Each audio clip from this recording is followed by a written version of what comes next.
They cannot give it away the way they give, they decide to give away eggs in Sugoi.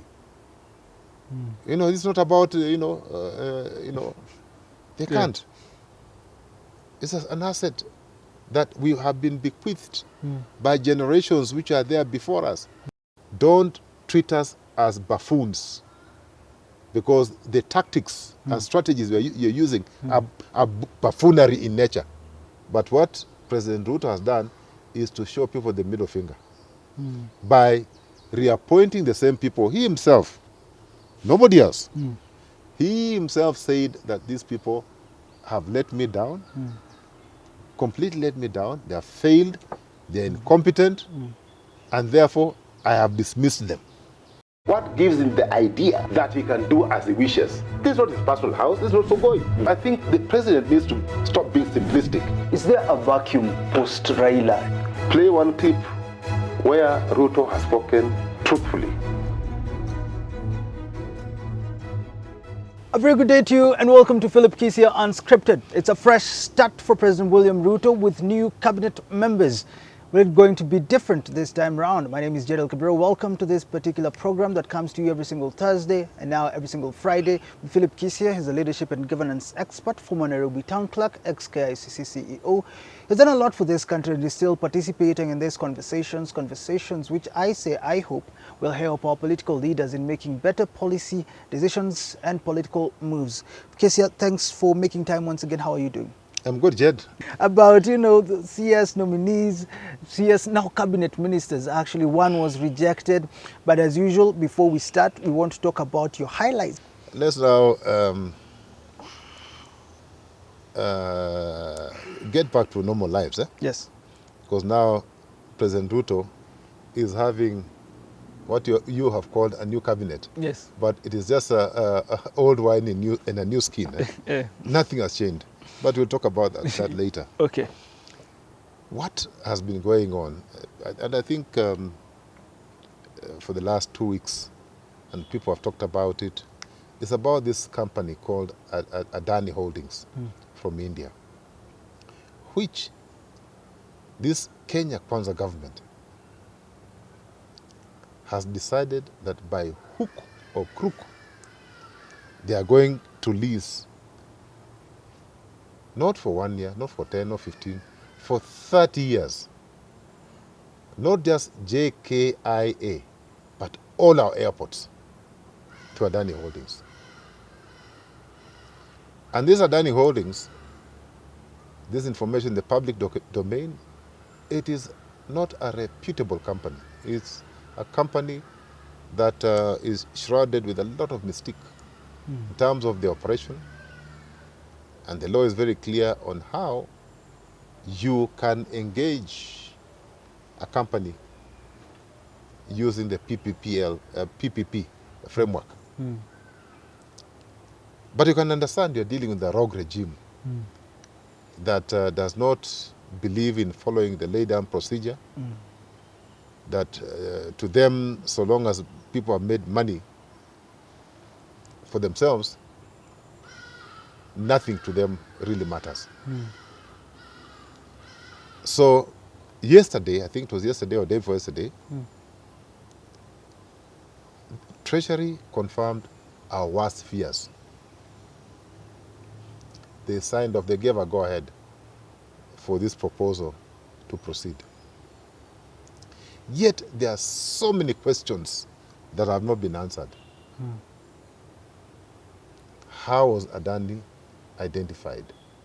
How did Adani know that JKIA and other airports required upgrading? When did they carry out a feasibility study? Yet we know that the cabinet sat on 11th of June 2024 to give some cabinet approval for our airport, JKIA, to get an upgrade, complete upgrade, which we all agree is required and should be done, should have been done by yesterday. But you can see the speed and force at which this proposal is being pushed. You can now understand it was not even about Murkomen. Because Murkomen now is out of the way. Even before the new cabinet secretary comes in, Treasury is already busy approving, allowing this thing to go on, Adani to go on.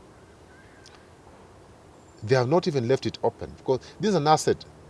It's an asset that, for heaven's sake, does not belong to William Ruto and his family. It doesn't. They cannot give it away the way they give. They decide to give away eggs in Sugoi. It's not about they can't. It's an asset that we have been bequeathed by generations which are there before us. We have a responsibility to bequeath the generations which are coming. We cannot have, Ruto should not behave as if we are, he's Alpha and Omega, and whatever he says goes, and that, that this asset that we found, and that asset that we found are being given away for a song so that we'll have nothing to give our future generations. When he was asked this question, we are not going to allow him. He said he's not a madman. That's what he said when he was in Mombasa. He said he's not a madman. Listen, how can he sell JKIA? Jed, actually, I've started, since he's the one who brought up this issue of being mad, actually he has confirmed our worst fears that there could be a problem with his head. Let's not go there. Because, listen, Jed, he's the one who has opened the discussion. And you open the discussion, you've opened it. Did I open that discussion? He's the one who started to talk about who said he's mad. He's already making reference to madness. He's already imagining that Kenyans think he's a madman. So, but because of his statement, we actually are now demanding that we may actually demand that he goes for checkup. Because something that you've been given, something that has been there, you found it there. You were born and found it there, and you want to give it away as if you are giving it away. When people visit you in your farm and you give them eggs or milk, this is not it. So, this Adani thing, Kenyans must be alive to the fact that it is stinking. It is completely stinking, not even to heaven, but to some grave somewhere. It's stinking. Let's go to the second Adani should not be allowed to proceed at whatever cost. If we should have mandamano every day to stop the Adani from proceeding, this is the time. Because we are not just giving one airport. We're giving all our airports for nothing. Why can't we have called upon people like the one who run Changi? Changi, I think, is Singapore. Go to Changi. Look at the way that airport is managed and operated. Look at the efficiency. From the time you land, you can actually start counting. From the time you touch down and you leave the aircraft, you go through the immigrations, conveyor belt to pick up your luggage. I think it's 11 minutes. 11 minutes. Here at JKIA, sometimes in 3 hours. But why can't we call people like those ones who are managing Changi, who are managing Dubai, who are managing Abu Dhabi, who are managing, and he has friends in Abu Dhabi. Why can't he go there and ask them? Why can't he go to Malaysia, where things work? Why is he hell-bent on this Adani thing? President Ruto, for heaven's sake, get it very clear. Don't treat us as buffoons, because the tactics and strategies you're using are buffoonery in nature. We're not buffoons. Stop this nonsense. We shall not allow. The other thing that I've been talking about Kenyans, and Kenyans say that I like making noise. But now my noise is good. Ched, my noise, I keep on making noise, yes. But it is, it's not bad noise.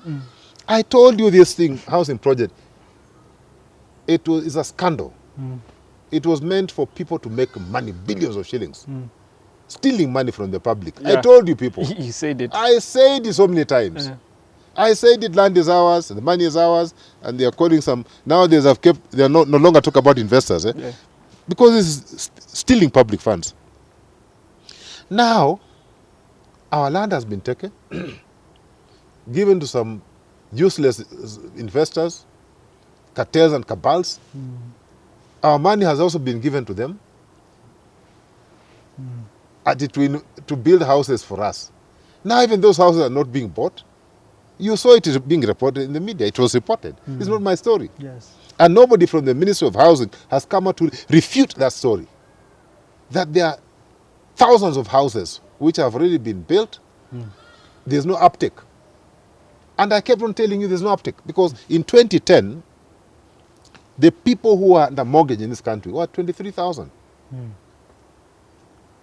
How can you imagine what has changed so significantly, dramatically, that you can have 1 million people on mortgage? Where are they getting the money financing from? Those are the questions that I was asking. Yes. But nobody was answering. They said, we're just building houses. Yes. You're building houses. They are not telling us that they are making money from cement. Yes. They are making money from steel. They are stealing our money. So this housing thing, and if my party ODM has joined them, I'm hoping that this is one of the projects that needs a complete review. I'm hoping that Badi, and this is not Badi, I must give him credit. Yes. He is the only cabinet secretary that I watched to the end. The others I was getting, I watched for 5 minutes and I just switch off. But for Badi, I listened to him to the end. Yes. He had some substance, you could see.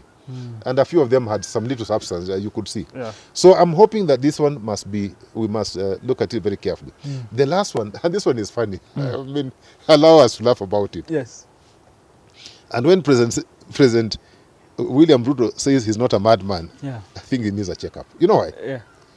President Ruto, just the other day, talked about Kenya very soon having the capability of manufacturing its own vehicles. In fact, something close to a Mercedes. Yeah. At least he should have said Nyayo 1, Pioneer 1.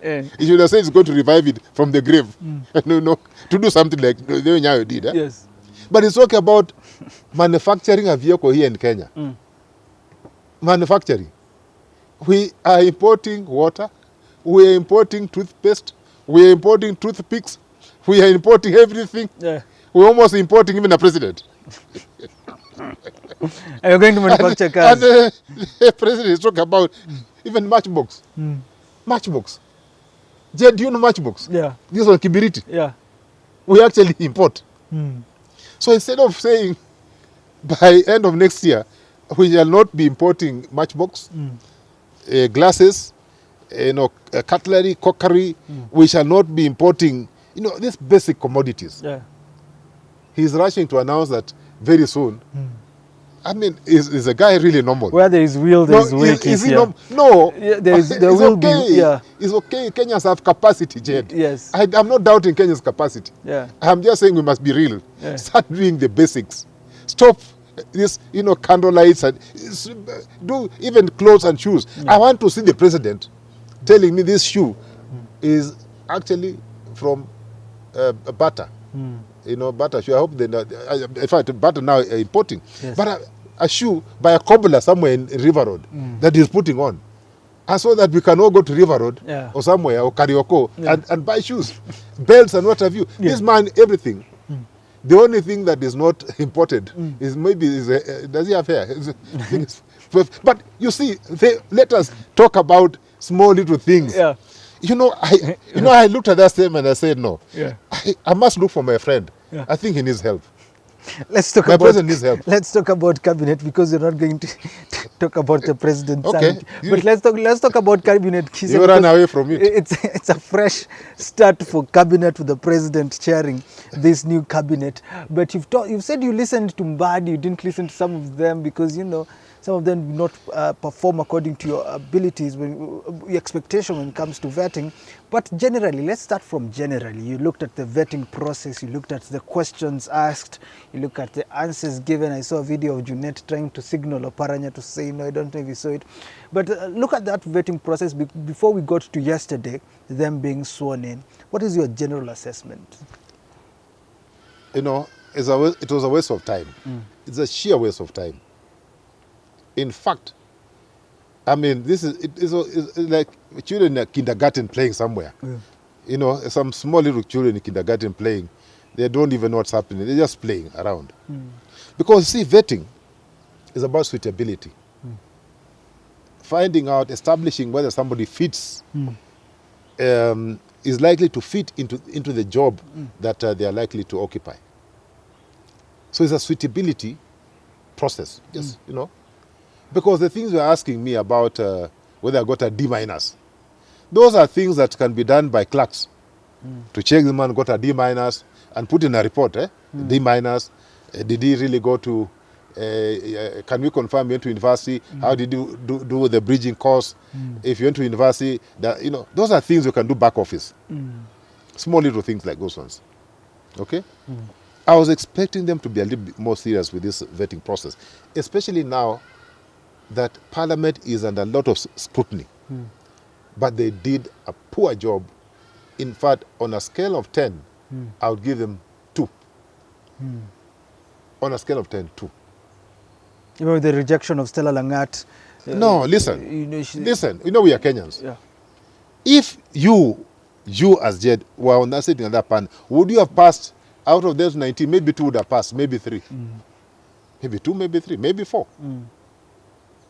Maybe 5, maybe 6. Passing 19 and only failing 1. Actually, ESCC needs to investigate why that one was failed. Because if it was failing, they have all failed. In fact, if I was sitting on that panel, I probably have cleared about 6, 7 of them. 6, 7, 8 of them.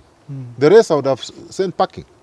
So it was a waste of time because I think we have a weakness in that committee, the vetting committee.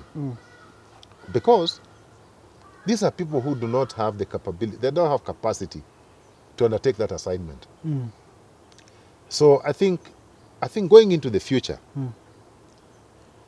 one, we need to build capacity in Parliament, even to be able to undertake such an assignment. We need capacity building. But number 2, even before the candidates get to Parliament for final vetting, they should have been vetted by a professional team who should then write a report. That report should then inform Parliament on how to proceed on that matter. They need top brains, a team of top brains who are properly trained to take them through vetting. So you look at... So that when these characters go to Parliament, their work is reduced. Because we must also accept that some of those people who sit in that Parliament, they cannot be assisted in any way. You know, it's too late to try and build capacity because they don't even have capacity to build capacity. Yeah. You get the point? So really, it was a scam, a pure waste of time. Because look at it this way. A candidate presents himself or herself before the so-called vetting panel. Yeah. And they ask you, what is your net worth? What's your net worth? That is information that should be in a report. Yes. I think the question that should follow is, now tell us, you have served in President Ruto's government for 20 months. When you came in, we know you used to live in this place. Your house was, you declared 500 million as your net net worth.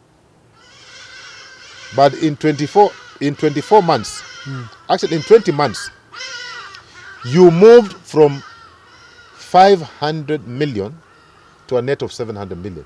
Do you know, some of these people, they have been able, if you really scrutinize, if it's really true that, they are worth what they are declared, 500 million, for example, it is wealth they have created for 40 years. But in 20 months, you are able to grow your net worth by 30-40%. What magic did you do? And if you are so intelligent, if you are so sharp, we don't want to know your past. Maybe now that you are smart, maybe because you've worked with President Ruto, and he's a good mentor, and in 20 months, he has taught you how to increase your net worth by 30-40%. Why go back to cabinet? You should now stay out of public service. Continue building your wealth. Because in another 20 months, you will have moved from 700 to 1 billion. Yes. And and also it gives you an opportunity not just to build your wealth, but also to train other Kenyans on how to multiply their wealth. Yes. But of course, instead of asking serious questions, like how did you grow this one, they start asking, matters to do with horizontal engineering.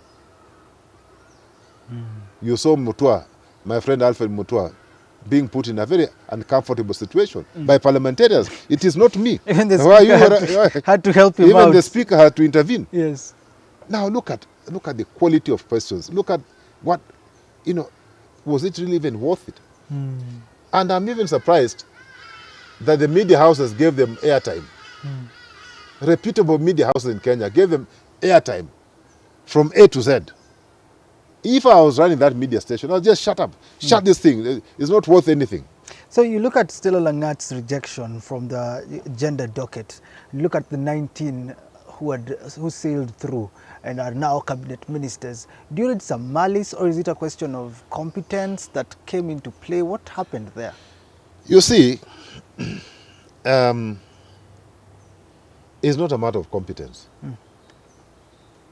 Because it was a matter of competence, we should have seen more people being dropped. It was a matter of competence. More people should have been dropped from that list. Yeah. I think there's something more than competence. Because we saw them.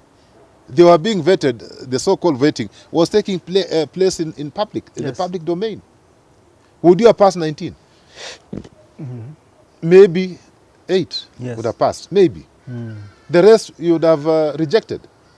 Why only pick one and reject one? I don't even know that lady, by the way. This is the first time I've heard about her. I've never met her. I don't even know. By the way, I've not even looked at her CV. Because now they don't waste my time. I have better things to do. Okay? But there's a very big question as to why only one was rejected. Did they find that is not somebody you can twist? From their report, it was about not being forget appointed about their report. In a docket that she's qualified for. No, even the others, we don't have to mention their names. Yes. In fact, all of them. Yeah. Actually, some of them, all of them. But because some of them are my friends, I will ignore their question. But most of them are not qualified and are not competent to hold the dockets are holding. Because if you are given the Ministry of Education, for example, you must be an educator. You look at the people, Professor Kaimenyi, Professor Dr. Matiangi, Professor Late Saitoti. Look at that caliber. And then look at what now we are getting from the time Ruto took over. Look at what we are getting. If you look at things like defense, and I have nothing against Soipan, Tuya, because his father is my friend. I knew his father many years ago. I have not met Soipan, but I met the father, Mr. Tuya. He was a councillor many years ago. Yes. Okay? If you look at other nations which are serious with the defense ministry, look at America. They look at somebody who has served at a very high ranking level in the military, most likely a general, and they give him that docket. Look at Japan. Look at Germany. Look at, look at France. Then come to Kenya. There must be a mismatch there. Yes. But maybe this lady could have been more useful somewhere else. But we've given her that docket. So it cannot be that this lady who has not even been tested, she had never been tested, she had not been given a chance that she was incompetent. There must have been another consideration. But there are stories flying all over. I don't know. So it is up to Parliament to clean itself. Yeah. Because for me, this Parliament, the vetting process, it was not vetting. It was just a laundromat that was, cleaning people. Some people who are, have integrity issues. Some people who are even the academic papers you know, and question, but you know, they were just being passed. Okay, so it cannot be that this girl is, because she had not been tested, she had not been given a chance. Tell me Okay, this. so Yeah. we hear that envelopes were exchanging hands. It is now up to Parliament to prove to us that that didn't happen. It is up to them. But there are rumors flying all over. You know, like the other day, and when I told you people that Rigathi, most of the times is truthful. Yeah. I told you. Okay? He said, he confirmed what people denied the other day. Or people were trying to retract. He said, but these people asked for 2 million. And the president gave them. This is number 2 in command. He's saying, listen, these characters asked for 2 million. 2 million. And the president, Gave them. and he asked, is that no corruption? So, how can they make us believe that the same did not happen during this vetting process? Because you have admitted, even you, from where you are sitting, you have said you'll have approved maybe 8. Yeah. Maybe 8. The rest you would have sent back to Ruto and say, return to unsuitable, yes. unqualified, integrity issues, and so on and so forth. Tell me this. This whole thing was all about forming a broad-based government when it comes to appointing people from ODM. What do you think about the impact now of these ministers when it comes to governing, and also the opposition? Is ODM weak right now? I think 2 questions you've asked me. Yes, in one. One, about the party, whether there's an opposition which is strong, and the other question is about broad-based government. Broad-based government. Okay. Yes. So you're saying broad-based and ODM. And ODM. Yes. Sindio? Yes. Now, my brother, what is so broad-based about this government? Because when you say broad-based, you are looking at different people with different capabilities. They are bringing on board. Yeah, people with different qualifications. They're coming on board. Engineers, doctors, religious leaders, gender. You know, you are giving it's broad-based.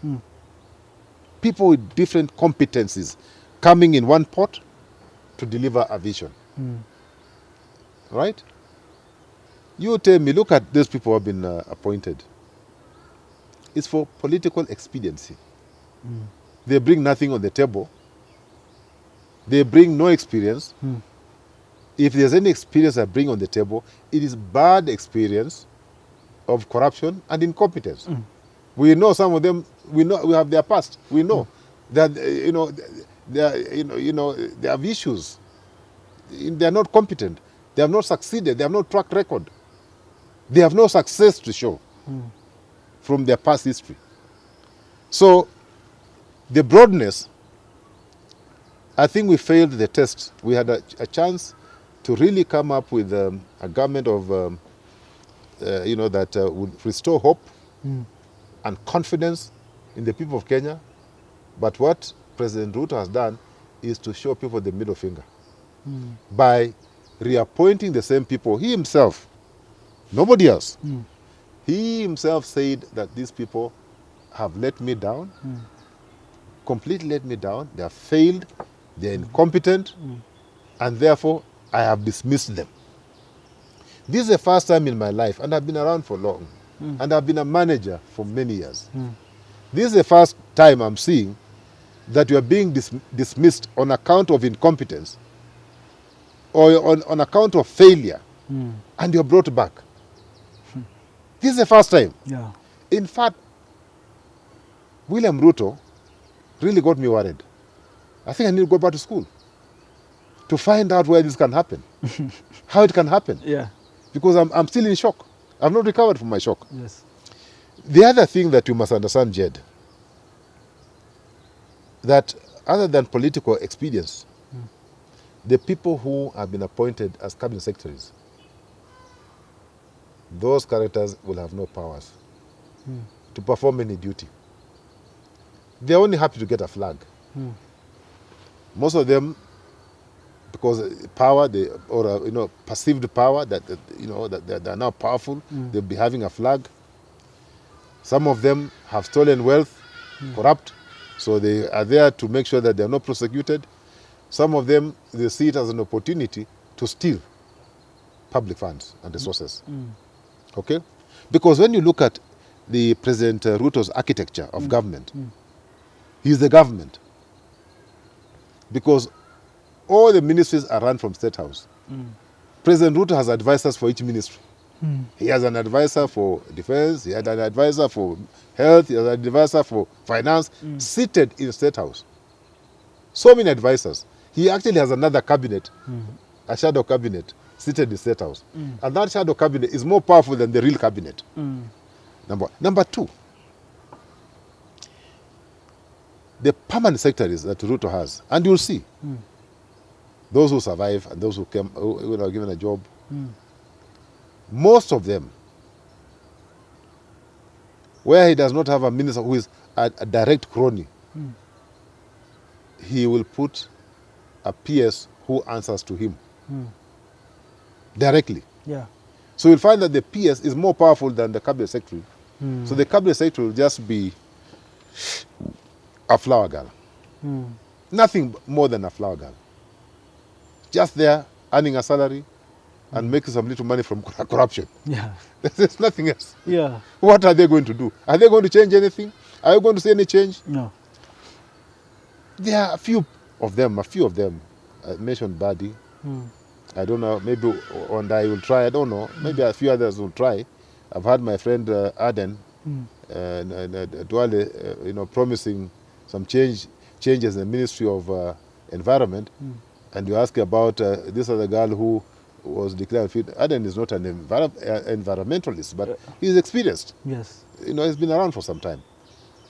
Let us see whether they will deliver on the Kenyan agenda, not just the Ruto agenda. Because the Ruto agenda, I suspect, it has nothing to benefit Kenyans, other than benefiting himself. Talk to me about ODM and the opposition when it comes to this broad-based government. Now, you see, the party leader is on record saying that the party never approved. He's on record. But then he came again and said, we have given them experts. Then, the other day I heard my party leader again say that, okay, they have donated experts to go and serve the nation. So I'm as confused as you are. Yeah. But let me say this, because your question was, with this 3-4 people leaving the party, will the party remain strong? The party is a movement. You must know that it's a movement. A movement has so many generals. Some will be shot on the front line, they die, we bury. Yeah. There are many of us who are left, and we are going to take over. Yes. You see, General Kisi is here. Yes. Why are you doubting that the party will collapse? And General Kisi is here. There are so many generals who are available to serve the party. Okay? But the most important thing that should give you hope is that there is another party called Gen Z and Millennials. Okay. Those are fellows who will make sure that this country changes. To pende, to sipende. We must change. Yeah. Final word, Kisia, for Kenyans watching this program this particular day. This is free advice I'm giving my president. Although I got a lot of, I'm getting a lot of feedback from the Gen Zs and because these are my children. Yes. And they're being very rough on me. They're saying, Bwana, Papa, we shall come and greet you. Yeah. Because how can you keep on referring to him as His Excellency? Yeah. And I said, when you have a father who is wayward, who is not taking care of family, who is rogue, does he stop from being your father? He remains your father. In whatever circumstances, he remains your father. So William Ruto is president. And the people who made him, I know we all think and believe. Yeah? He's not excellent. Yeah. Okay? Judging on his performance for the last 20 months, people are saying you are not excellent. Your words don't match action. That everything you started is failing. The only thing thriving with William Ruto is corruption. Yes. So people are saying he cannot be excellent. Yes. Unfortunately, even if we don't like him, that office remains. And therefore, that's why I keep on referring to William Ruto as His Excellency, although he may not be excellent. Just like the members of parliament are honorable. A honorable person is a person of honor. Yes. All right? Even you are honorable. Yeah. You're a person of honor.